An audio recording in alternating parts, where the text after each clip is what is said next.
As the best-selling model in the Subaru portfolio, an all-new Outback is going to be a really big deal. And for 2020, Subaru is bringing back an all-new engine option that we haven't seen on the Outback since 2009. That's right, a turbo engine is once again available. And even though this Onyx Edition XT doesn't actually have a hood scoop to signify this is a turbo, it offers up to 260 horsepower and 277 pound-feet of torque. So today, I'm at Usel Beach, just outside of Fort Bragg, California, to test out this all-new turbocharged XT Onyx Edition. But the big question I want answered, was it worth the 10-year wait for the all-new turbo Outback? That's what we're here to find out.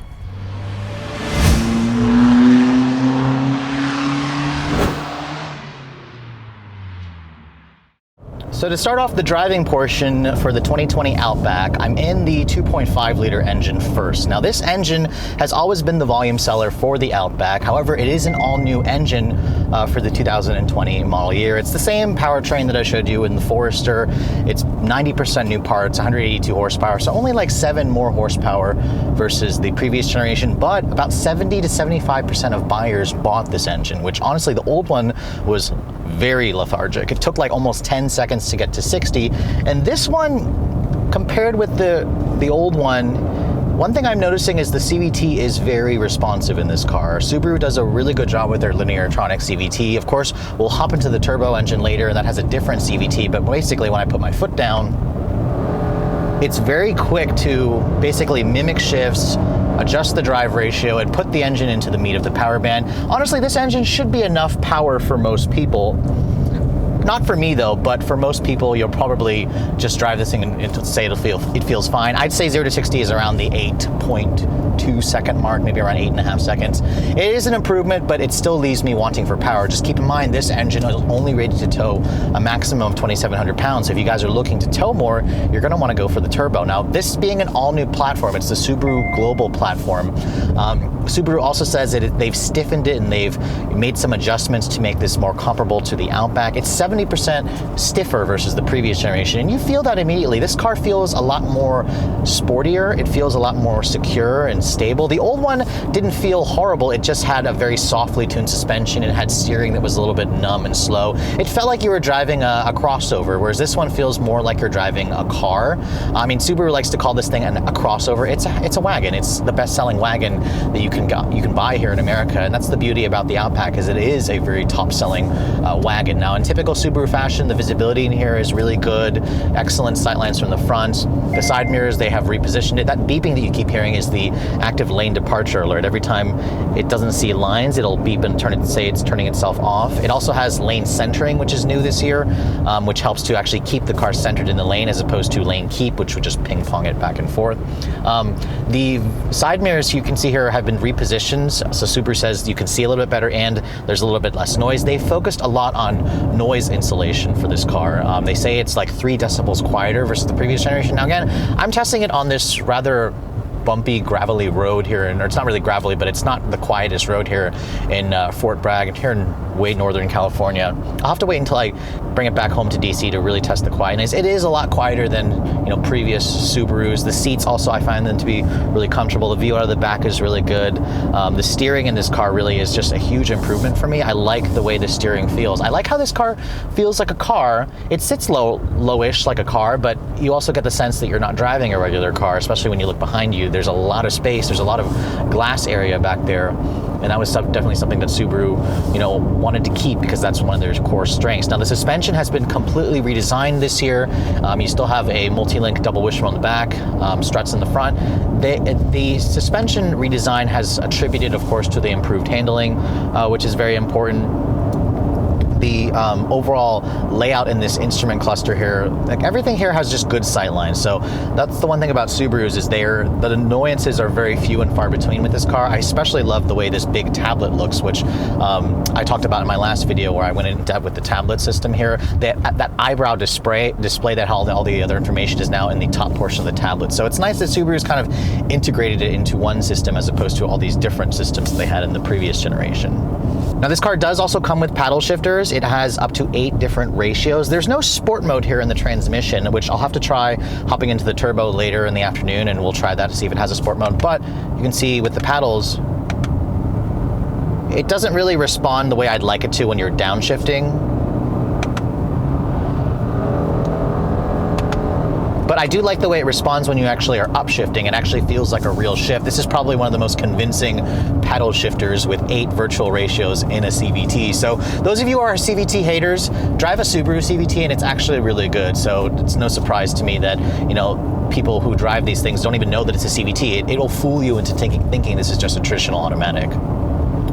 So one statistic that Subaru shared with us is that people who buy Outbacks actually do take it off-roading. People will lift it, they'll change out the tires, they'll add aftermarket skid plates and whatnot. So with Subarus, their off-road capability is always a very important factor with this car.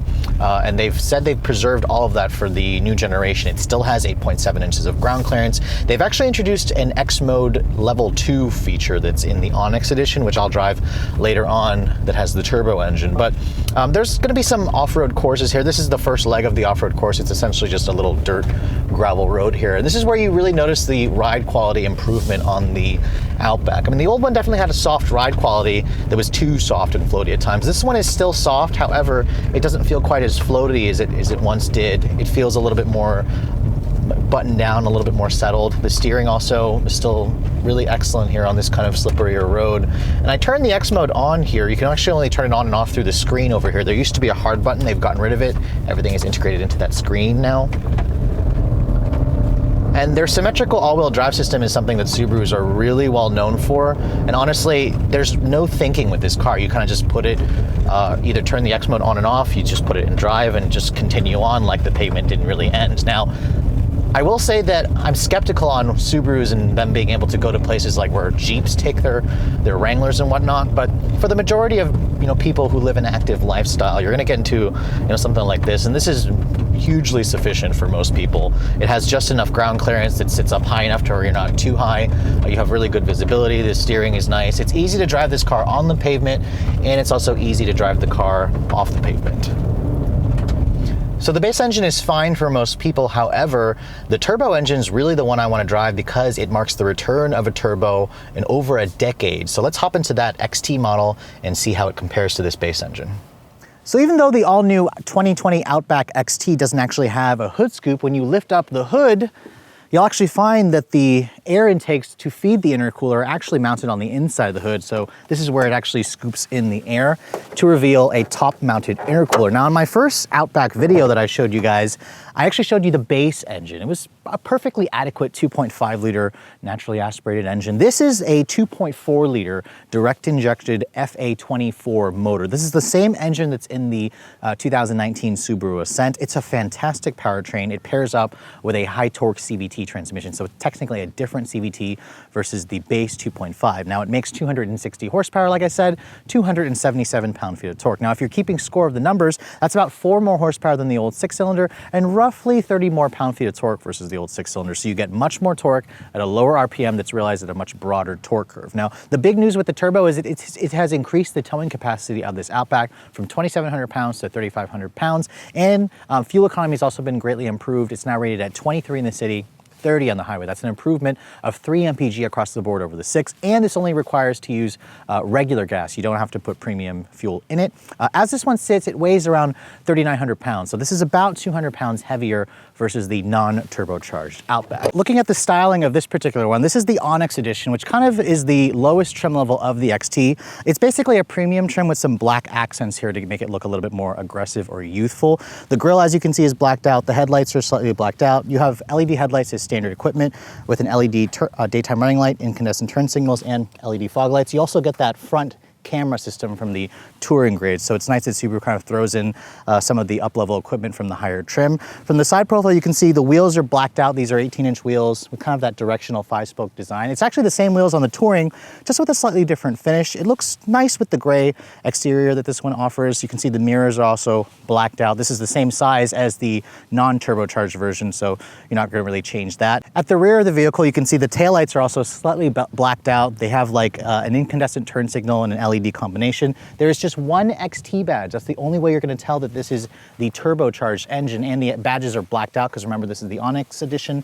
No visible exhaust tips whatsoever either. So again, very subtle. You're not going to know this is a turbo model until you look at the back or you actually drive the thing. Now on the inside, if you guys want to check out what they have to offer here, The Onyx Edition offers its own unique interior. It's actually something they call Star Tex. It's a water-resistant kind of faux leatherette material that basically is only offered in this two-tone gray and black combination with the green stitching. You still have obviously the 11.6-inch screen there with Android Auto and Apple CarPlay, the 180-degree front view camera system, and it's practically identical to the last Touring that I showed you in my previous video, minus the upgraded Napa leather seats. And this Onyx Edition doesn't have ventilated seats. You only have a heated seat. You also lose the memory function. But enough about the exterior and interior differences. You guys have been dying to know, I've been dying to know, how does this new turbo model drive? Let's get out on the road and see what she's got.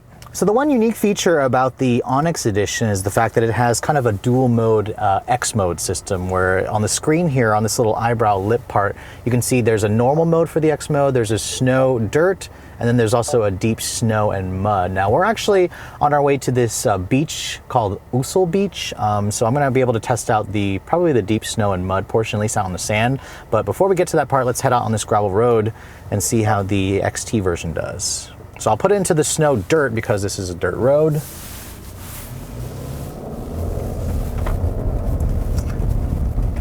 And essentially what the X mode, the dual mode X mode system does is it's kind of like a traction management system, kind of like what you see on a lot of other cars. It'll kind of appropriate the power more 50-50 to give you better traction. You can see this road is definitely not as smooth as I thought it was gonna be, but the Outback definitely handles it like a champ. The suspension soaks up a lot of bumps, but you do find yourself going back and forth a lot.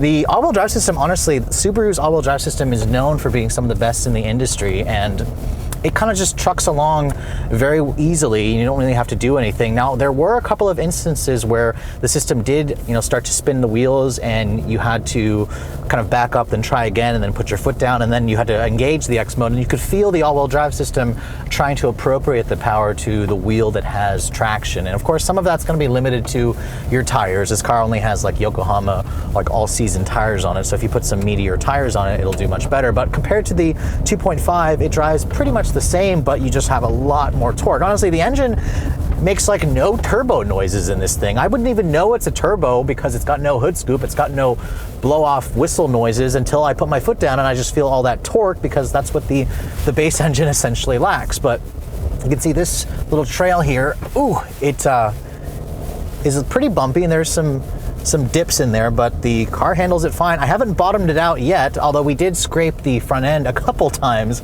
on some steeper areas, so you do have to find yourself slowing down. I mean, 8.7 inches of ground clearance is good, but it's not like the 11 inches you're gonna get in like a Jeep Wrangler per se. But I imagine this type of off-roading is probably what most owners of an Outback are gonna do. I mean, I wouldn't expect this thing to go boulder, crawling or into like some deep mud, because again, it doesn't really have any skid plates. It is tire limited, but it does showcase the capability of Subaru's all-wheel drive system, and that's always been a selling factor for Subarus. So Subaru can still very much claim that their all-wheel drive system is good, and it will get you through some pretty challenging terrain, at least by normal people's standards, the ones who don't go off-roading all the time.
So the 2.5 liter engine may be the one that most people buy, but I'm more interested in driving this turbo version. It's the same turbo engine out of the Subaru Ascent, but this car weighs about 400 pounds lighter. So when you put your foot down, ooh, it took a little second, to get going, but once it did, you felt a really nice shove of torque. This has a different CVT. It's got a high torque CVT because we have about 100 more foot-pounds of torque and 80 more horsepower. And you definitely feel that extra punch. And it makes the new Outback a lot more appealing, especially to the driving enthusiast, because just like the 2.5 liter engine, the chassis has been significantly stiffened and beefed up. The steering has been improved. It's still electric. However, it gives you slightly more feel. The suspension feels incredibly buttoned down. I mean, there's no different suspension tuning with this one. It's not any sportier. I imagine Subaru is going to do something with the Legacy, the sedan version of this car, if you really want like a sports sedan. This is still supposed to be a family crossover. But what I want to do, I want to try brake torquing it a little bit and putting our foot down. There's no sport mode here.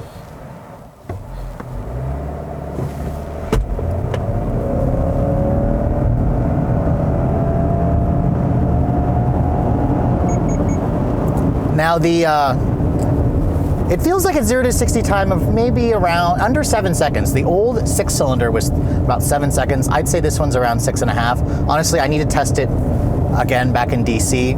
It feels properly quick. This will easily keep up with like a 6-cylinder version of the Honda Passport, or it only comes with the 6. The 2-liter turbo of the Santa Fe, it feels quicker than that for sure. And the CVT is well matched to the engine. I mean, anytime your foot goes down to the floor, it's going to automatically change the ratios and whatnot. This is properly fast, and if you're going to be towing heavy loads, 3,500 pounds is the max, or if you're going to be carrying people regularly, taking this thing on longer trips, you're going to want the turbo. And that's the thing, is the turbo's gas mileage at 2330 is not really that much off from the base engine, which is 2633. So you lose 3 mpg, but you also gained 3 mpg on this engine versus the old 6-cylinder model. So again, Subaru is giving us more torque, more horsepower, better fuel economy. It's a win-win situation for everybody. So it makes sense to get this engine if you guys have the cash to do it. Now, just like the base engine, the visibility in here is really excellent. I've got blind spot monitoring on this particular one, which is optional, by the way. You have to pay extra for it on the premium. Subaru includes eyesight as standard, which has their new lane centering feature and their advanced adaptive cruise control. But I have to say, pushing it around some corners here, the tires definitely feel like they could use more grip. But it feels more like I'm driving a car. That's the thing about this thing, is you always remember that it's a station wagon, which makes me appreciate it a lot because I don't feel like I'm driving an SUV. You do sit up a little higher, but it reminds you constantly this is a wagon, which is a good thing because you bought a wagon. You didn't buy an SUV, despite what Subaru says and wants you to think that this is an SUV and whatnot. Now, this one also does have paddle shifters. You can basically put it, it'll offer you 8 different modes. Right now it's in its 2nd gear. It's doing a really good job of holding the gear ratios because we're on this really curvy road, which I imagine most Outback owners wouldn't push their cars that hard anyways here.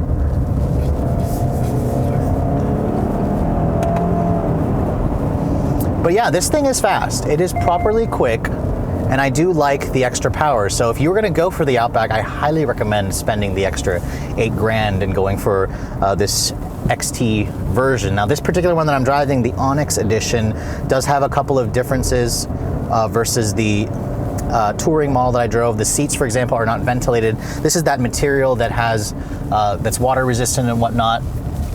They are really comfortable, actually. Subaru says that they don't need to be ventilated because the material does a really good job of regulating heat, so it doesn't get super hot like it would on leather, like real cowhide. So even though the new Outback isn't exactly a sport wagon, that's what the Legacy's for. What it does give you is really great ride quality. Even on some off-road trails on gravel roads, this thing took a lot of beating. It also rode extremely well, much better than those truck-based SUVs or a truck in general. The ride quality on the road is also extremely comfortable, but it's not overly floaty like the previous generation. So they've done a really good job at retuning the suspension, the steering, the responsiveness. And even though this is a CVT, I don't hate it. I don't hate it. I mean, there are times where, yes, it reminds you that it is a CVT because of the way the engine sounds. However, what you'll find is in everyday driving, which most of you are going to be driving this thing to work or to the mall or whatever, it's going to have plenty of power in everyday driving. And even though the 2.5 is adequate, this makes the Outback much more desirable. So I'll have to give it to Subaru. Replacing the 6-cylinder was a good idea on their part, especially because the fuel economy is much better. But in terms of quietness, the new Outback is also a lot quieter than the previous generation. Subaru added thicker glass to the side windows, to the windshield. They've added more sound deadening materials. So you will notice this has significantly less road noise than the previous model. The engine also stays relatively subdued until you're really pushing it, because remember, that's when the CVT will remind you that it is a little bit louder. But in terms of a vehicle that you're going to drive every day on road trips, as a daily driver, it's pretty easy to see why this thing sells so well. And I wouldn't be surprised if Subaru crossed the 200,000 units a year for calendar model year 2020. So despite the age of the current generation, it has remained the best-selling model in the Subaru lineup here in America for the last several years. Last month, in June of 2019, Subaru managed to sell about 17,500 units, which easily makes it the top seller by several thousands of units. The Forester was kind of right behind it. So after spending some time driving the all-new 2020 version, I wouldn't be surprised to see Subaru dramatically increase their sales. What they've done is they've taken everything we've liked about the previous generation, but addressed some of those issues, the faults that it had, primarily the sluggish acceleration, the lackluster fuel economy, and the dated infotainment system. This all-new version, riding on that new platform, has really impeccable road manners, as you guys saw. The steering wheel, again, it's not sports sedan, it is comfortable, it is fine for family usage. The ride quality is really nice. The power from the base engine, it's adequate. However, the power from the turbo engine, that's really what sets the new Outback apart. And I imagine that a lot of owners who are looking for this, or a lot of buyers looking for this, are probably going to be going for the turbocharged model. Subaru expects about 30% of people to take the turbo, but I would really like to see that number jump up to closer to 50%, especially if you guys are looking to purchase something like this and actually haul stuff. Now, with all that said, what are some faults with the new Outback? There aren't really too many. I mean, sure, I would like it to be a little bit sportier, but that's kind of where the Legacy comes in, the sedan version, which Subaru says will be available later this year. I mean, sure, the styling is a little bit bland looking. It doesn't really look all that different. However, I like some of the black accents you get with the Onyx Edition. Remember, this is a family car. It's not a sports sedan or anything like that. It's not something that you're going to be, showing off to everybody, because the beauty about this car is really on the inside. It's what it offers in terms of technology, in terms of safety, in terms of value, and it offers a lot for that. So with all that said, it's time to give the all-new Outback an RPM rating. Now, starting with the R in Redline for real-world usage, I'm going to easily give this car a 9 out of 10 points, simply because, I mean, look at it. It's a giant wagon with a big back seat, with a nice, comfortable interior, a big cargo area. I'd easily give this a 9 out of 10 points. Moving on to the E for efficiency, I would give the Outback a 7 out of 10 points, simply because, I mean, yes, it gets good gas mileage, especially for what it is, but of course there are other vehicles like hybrids that get much better gas mileage, but for what it is, I give it a 7 out of 10 points. Moving on to the D for desirability, I wanted to give this a higher score, but I don't really consider this to be desirable in the way that a Toyota Supra would be, or like a sports car, so I would give this a 6 out of 10 points for desirability, because remember, it's still a wagon. Some people really like wagons, most Americans really hate wagons. Now, moving on to the L for longevity, I would easily give this an 8 out of 10 points because it's a Subaru. These are reliable, but they aren't the most reliable, but I'd easily give it a higher score because of that. Moving on to the I for innovation, this is where I kind of struggled a little bit with the score. I eventually settled at 7 out of 10 points because, I mean, yes, they did introduce a turbo. It's got that new screen. In terms of innovation, where it felt I lost points is in the design. I wanted this thing to stand out a little bit more on the outside. Now, moving on to the N for need for speed, I actually wanted to give this thing 2 scores, but I had to settle at 1 score, and that's a 6 out of 10 points because the base engine, I think, is a little too sluggish for my taste. It's going to be fine for about 80% of people. The turbo, though, is fast, and it's going to keep up with a lot of the 6-cylinder powered competition. And then last but not least, the final E in Redline for expense. Now, I actually wanted to give this one a higher score, an 8 out of 10 points, simply because I think Subaru priced the Outback very well. It's only $300 higher versus the previous generation, and you get a lot more standard equipment. So at $26,600 plus $1,000 destination, it's a great deal. This particular one here is the cheapest turbo model you can get. It stickers for $34,345 plus $1,000 for destination. So you're looking at around 35 grand. That's honestly a lot of bang for the buck. And really, you can get a lot of compact SUVs to be that expensive. And if you're looking for something like a Honda Passport or a Ford Edge, that's easily going to cost you about $5,000 to $10,000 more. Now, keep in mind, you can option this thing up to be around $41,000 at the very high end. But I hope, with all that said, I hope you guys have enjoyed my full overview on the 2020 Subaru Outback Onyx Edition XT. If you're also looking to see the latest cars I'm testing, be sure to follow me on Instagram at redline_reviews, like us on Facebook, and as always, guys, please keep subscribing to the Redline Reviews YouTube channel for all the latest reviews. Thank you so much for watching. I'll catch you all in the next video.